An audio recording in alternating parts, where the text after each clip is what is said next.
Bem-vindo ao canal Hari Tarot Terapia. Este audiobook é dedicado às pessoas que adquiriram o deck Archetypes ou que têm interesse em adquirir e fazer os estudos deste oráculo. Bons estudos! O oceano dentro da montanha. É possível que os arquétipos tenham suas próprias agendas, seu próprio trabalho a fazer por nós. Com isso em mente, eu apresento-lhes minha história. Fazia cerca de 4 anos desde que desenhei o baralho de tarô desconhecido, e eu não tinha certeza se isso seria o próximo para mim. Meus dias eram cheios, mas faltava encantamento. E eu continuei com as minhas práticas usuais de meditação, yoga, desenho e criação. E eu trabalhei muito, pois tinha um negócio de sucesso para manter e investimentos materiais para acumular. De longe a minha vida parecia resolvida, seja lá o que isso signifique. Imagine que você vai. Em algum lugar, ao longo dessa linha monótona da vida, que pensei que deveria viver, conheci uma nova amiga, e ela me contou sobre um programa de mestrado, com uma abordagem psicológica profunda, junguiana, a criatividade. Enquanto ela falava, as palavras arquétipos, sonho, imagem, teatro, alquimia e mito estremeciam e faiscavam. 2 semanas depois, eu encontrei-me no sul da Califórnia, vagando pelo campus da escola como futura aluna. Naquela noite, eu participei de um workshop sobre o papel do indivíduo em um mundo conturbado, conduzido pela mitologista Michael Meade. Cantei novas canções e ouvi novas histórias. Depois do workshop, eu dirigi pela estrada costeira acidentada até a casa de uma amiga à beira-mar, sabendo que algo estava mudando dentro de mim. Eu cheguei à casa dela quando a lua começou a nascer e eu adormeci com força. Naquela noite eu tive um sonho, um grande sonho, como às vezes são chamados, aqueles que ficam com você. A imagem, frase ou cena que você não consegue mexer, entender ou resolver. O meu era simples. Há uma montanha que diz: eu sou a montanha e eu estou chamando por você. E eu acordei. Eu fiquei hipnotizada e apavorada. Mal sabia eu que havia entrado num mundo infinitamente desconcertante e generativo dos arquétipos, com a montanha como a minha imagem guia. Mas a imagem estava me apontando para o literal ou para o imaginário? Estava dentro de mim ou fora do mundo? Eu devo ir ao Monte Kailash e buscar sabedoria nas cavernas sagradas onde os yogis moram? Fazer um curso de escalada? Comprar botas de caminhada? Eu decidi que me matricular na pós-graduação foi corajoso o suficiente. A montanha cuidaria de si mesma. Eu deixo a imagem ir. À medida que continuei meus estudos de pós-graduação, o desencanto com a minha vida pessoal aumentou. Eu estava acordada quando tinha adormecido, como se metade de mim estivesse tentando convocar a outra metade para a vida. Levante-se, Kim, está na hora. Vamos, garota, você consegue. Eu não conseguia, no entanto. Eu me senti fraca como um fantasma. Um dia tive uma visão de mim mesma, saindo pela porta sem contar nada a ninguém. Onde você iria? Minha terapeuta perguntou. Eu não sei, disse eu. Eu apenas me vejo caminhando. E eu acabo nas montanhas. Quais montanhas? Ela perguntou. Eu não sei. Esta visão fantasmagórica permaneceu comigo por um tempo. A mudança leva tempo. A montanha espera. É paciente além de paciente. E estranhamente, naquele inverno, eu fui convidada a criar uma série de desenhos para uma linha de pranchas de snowboard profissionais. Eu não costumava aceitar mais trabalhos freelance de ilustrações. E não fazia snowboard há cerca de 15 anos. Mas eu abri exceção. Eu tive um pressentimento. Como qualquer artista diligente faz, eu comecei minha pesquisa de campo. Isso significava assistir vídeos e a documentários de snowboard, seguir feeds de pilotos renegados por aí. Esta imagem da montanha estava lá novamente. Sua beleza expansiva e selvagem, seus picos estoicos, flautas e espinhos brilhantes, riachos escavados apontados simultaneamente para o céu e para a terra. Eu observei as pequenas silhuetas de snowboarders enfeitando seus cristais épicos e, eventualmente, o meu peito se abriu. Eu sentei no sofá e chorei pela montanha. Eu chorei por aventura. As lágrimas não paravam, e eu estive estudando, trabalhando, desempenhando e enviando e-mails com tanta intensidade por tantos anos que eu abandonei a parte de mim que amava estar no mundo. Com as bochechas vermelhas, os dedos dos pés gelados, ar fresco nos pulmões. Cerca de uma semana depois, a minha vida começou a cair em queda livre. Avalanche, na verdade. Eu perdi a minha quarta gravidez. Deixei meu casamento de 12 anos. Fechei a minha empresa como a conhecia. E eu fecho a nossa loja agitada de Portland. Por necessidade, eu mudei-me rapidamente para a costa do Oregon e montei meu estúdio de arte. Eu fiz um desenho de mim mesma nas montanhas e pendurei na minha parede vazia. Foi a única arte que eu tive por muitos meses, e meu talismã, meu mapa, e eu caí de um cume em busca de outro. A montanha mais profunda, a montanha interior. Dentro dela há uma caverna, e isso detém um fogo, isso contém o oceano.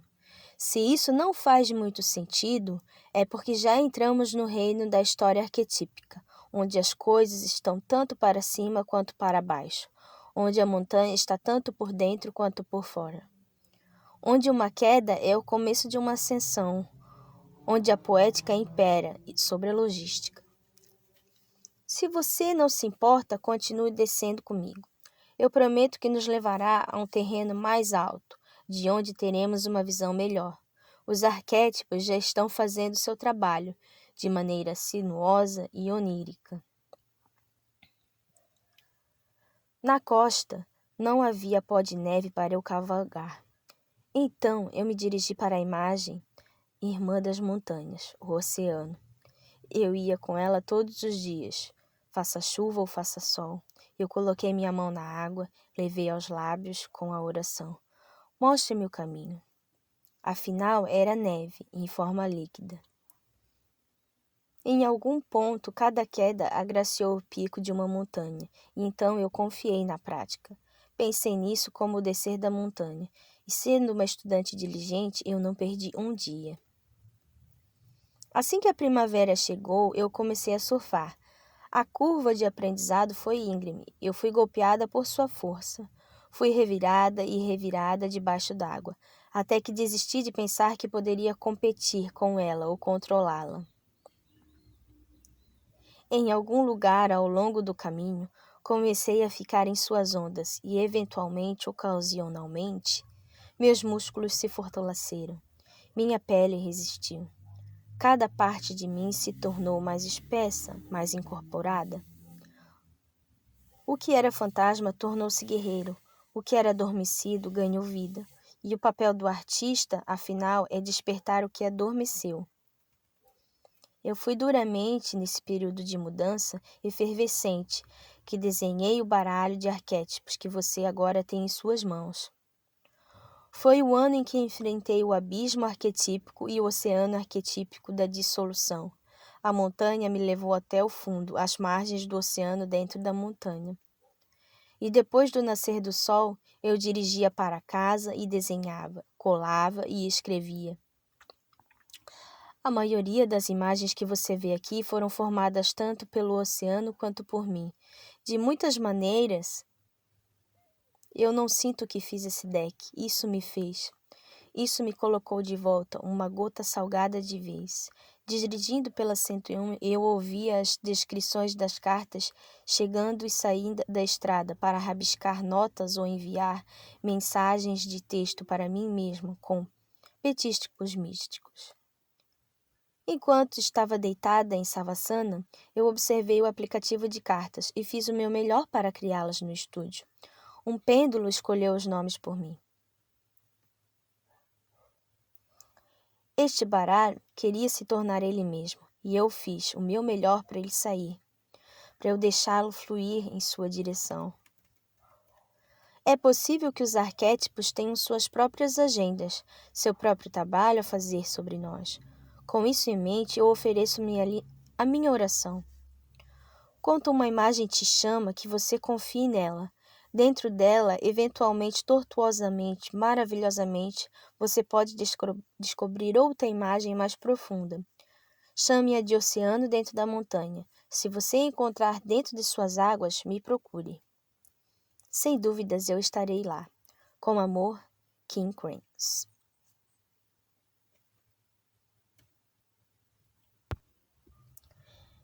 A esfera de influência. Dizer que eu sou autora desse deck é o contrário à natureza dos arquétipos. Eles surgem do caos do coletivo. Como eu sou o filtro pessoal através do qual este deck veio a existir, no entanto, é de extremamente importância que eu reconheça aqueles que pavimentaram o caminho arquetípico antes de mim.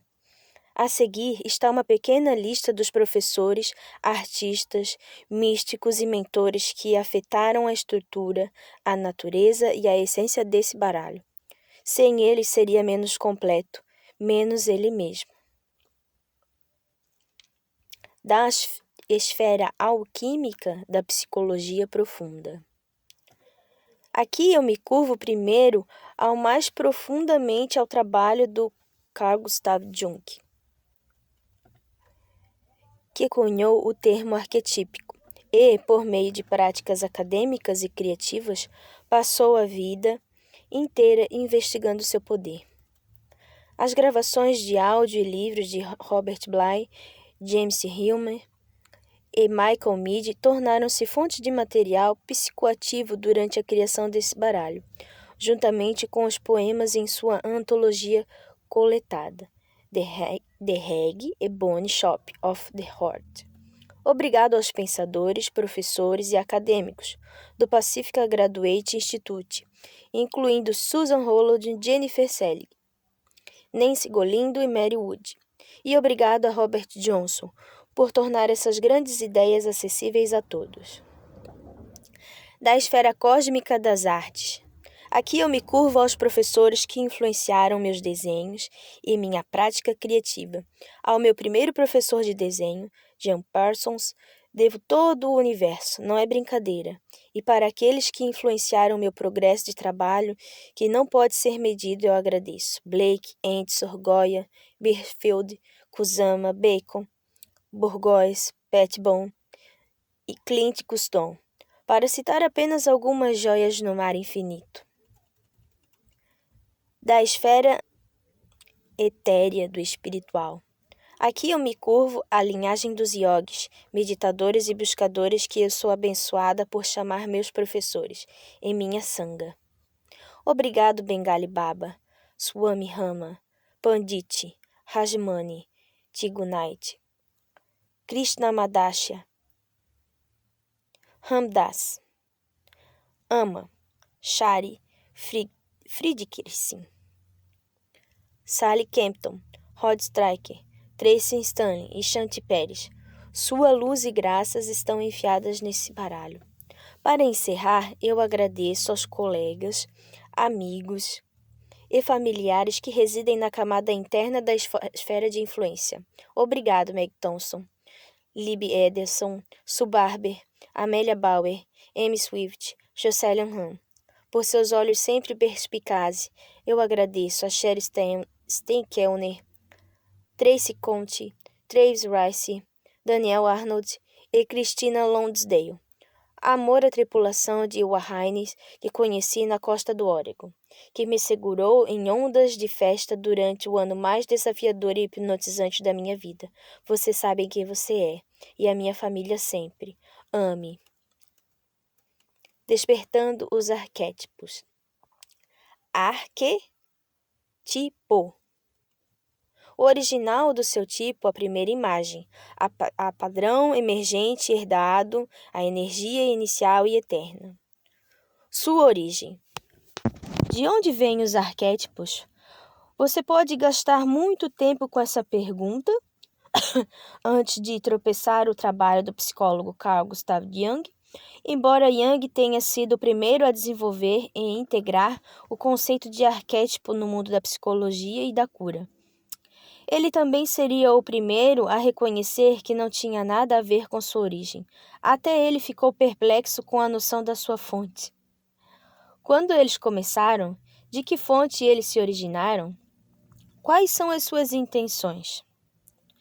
Encantado com essas perguntas sem respostas, Jung dedicou seu trabalho de sua vida estudando os arquétipos em seus pacientes, em si mesmo e no mundo. Primeiro, ele chamou-as de imagens primordiais, um termo que sugere que elas venham do começo para além do começo. E também implica que eles estão relacionados a imagens e a imaginação, um aspecto importante que vamos aprofundar em um momento. Logo, porém, Jung pousou na palavra arquétipo, e ela pegou. Embora alguns termos ofereçam uma visão única dessas dinâmicas misteriosas, arquétipo é uma escolha especialmente maravilhosa, pois arque significa primeiro e tipo, significa modelo ou tipo.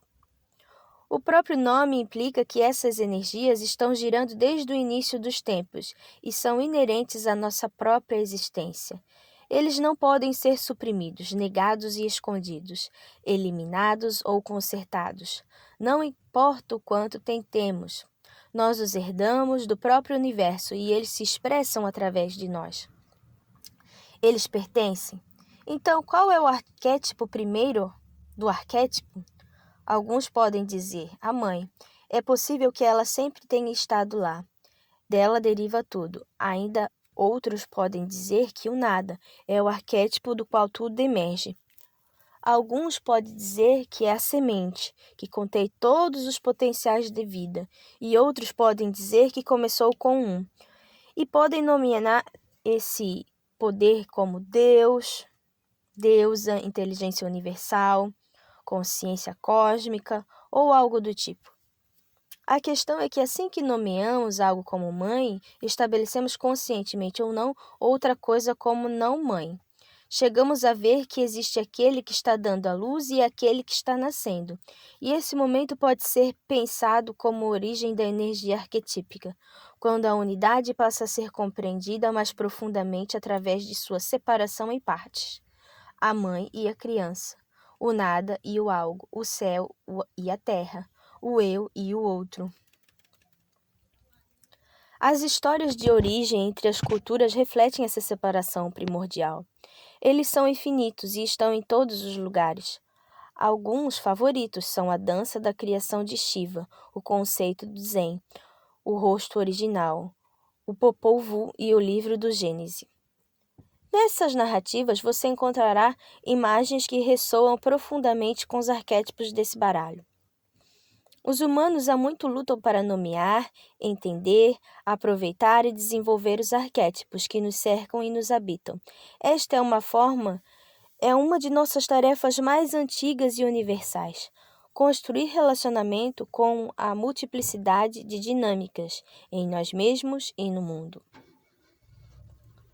Fazemos isso se quer conheçamos ou não a palavra arquétipo, assim que saímos do útero da mãe. O cordão é cortado, nos separamos da mãe e começamos a nossa própria jornada como a criança que deseja conhecer o ser. Não podemos evitar.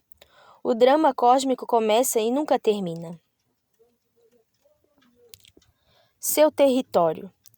Ao longo deste livro, você me ouvirá falar do imaginário. O que isso significa? Cadê?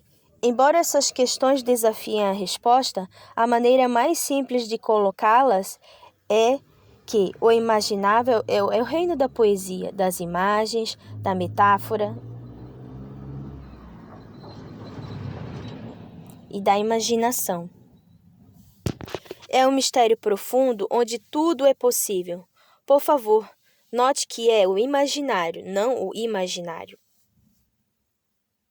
O último termo implica no que é não real, a existência do imaginal. No entanto, é bastante palpável aqui na Terra. Quando os dois mundos colidem, eles assumem a forma de calafrios ao ouvir um poema ou música, uma lágrima que rola pelo rosto. Quando você menos espera, uma sincronicidade que confunde a explicação, um céu noturno que está além da compreensão ou descrição. O imaginável é onde os arquétipos vagam, esperando por nossa visita. Suas qualidades. Então, o que é um arquétipo? Para encontrar o seu pé na pista de dança e escorregadia da energia arquetípica, aqui está uma lista útil de qualidades. Abaixo estão as características definidoras de todos os arquétipos. Os arquétipos são padrões. Do caos confuso da vida, certas imagens-chave, tendências e personalidades inevitavelmente emergem, com ou sem nossa conjuração. Existem arquétipos. Os arquétipos são universais. Certas dinâmicas são tão poderosas que aparecem em todas as culturas, cruzando todas as fronteiras que construímos. Se está em todos os lugares, é um arquétipo. Dessa forma, os arquétipos nos unem na experiência de ser humano. Os arquétipos são atemporais. Os arquétipos podem vir em novas imagens, iterações e formas, mas em sua energia têm circulado desde o início. Não há novos arquétipos, mas existem infinitas novas maneiras de os arquétipos eternos se expressarem. Os arquétipos são infinitos. Não podemos simplesmente podá-los em listas curtas e organizadas. O baralho de 78 cartas. Sem perder várias gemas. Uma vez que evocam energia criativa, são tão ilimitados quanto a própria criação. Embora alguns possam ser mais popularizados do que outros, sempre há mais para trazer à consciência. Arquétipo contém luz e sombra.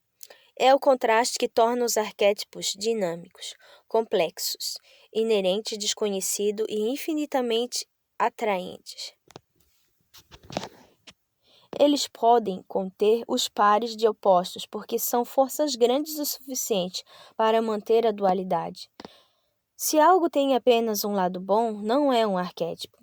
Ou dito com mais precisão, ainda não está sendo percebido através de uma lente arquetípica. A imagem de uso dos arquétipos. A energia arquetípica quer nos alcançar e talvez a maneira mais confiável de fazer isso seja através da imagem.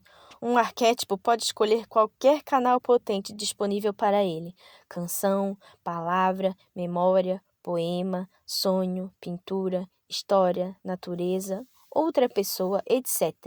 É por isso que a arte é tão atraente. Ela é construída sobre o arquétipo. E por último, mas não menos importante, mesmo que os arquétipos usem imagens, nenhuma imagem pode capturar totalmente o arquétipo. Outra maneira de dizer isso é: essas cartas nunca farão justiça aos arquétipos. Eles não podem. Eles são muito pequenos em escopo e muito contidos. Como os arquétipos são sobre energia potencial, não há como capturar totalmente. Em outras palavras, qualquer imagem da mãe não pode expressar plenamente tudo o que é a mãe. Suas intenções. O que os arquétipos querem? O que eles pretendem para nós? Parece-me que os arquétipos nos pedem muitas coisas. Eles nos pedem para esticar nossas mentes e corações além de seus limites e fazer um lanche especial para nos levar a fazer. Eles confundem conjuram, contradizem e complicam. Não desanime se sentir que entende menos à medida que estuda mais. Isso significa que você está encontrando no mundo liminar deles. Como um Konzen, os arquétipos nos atraem para o poder do incognoscível, o que se segue não apenas para algumas maneiras de fazer isso, mas certamente há mais. Insistem na imaginação. Os arquétipos nos movem do literal para o místico. Eles fazem isso tirando-nos de nossas cabeças e entrando no espaço dos sonhos, emoções e imaginação.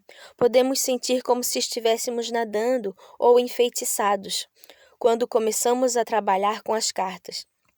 Isso é um sinal de que elas estão fazendo sua mágica por nós. Passamos tanto tempo em nosso espaço mental egóico, racional e intelectual que mergulhar nos sonhos sensoriais e nos anseios de nossa alma pode ser maravilhoso e perturbador. Relaxe o máximo possível e deixe as imagens fazerem o seu trabalho.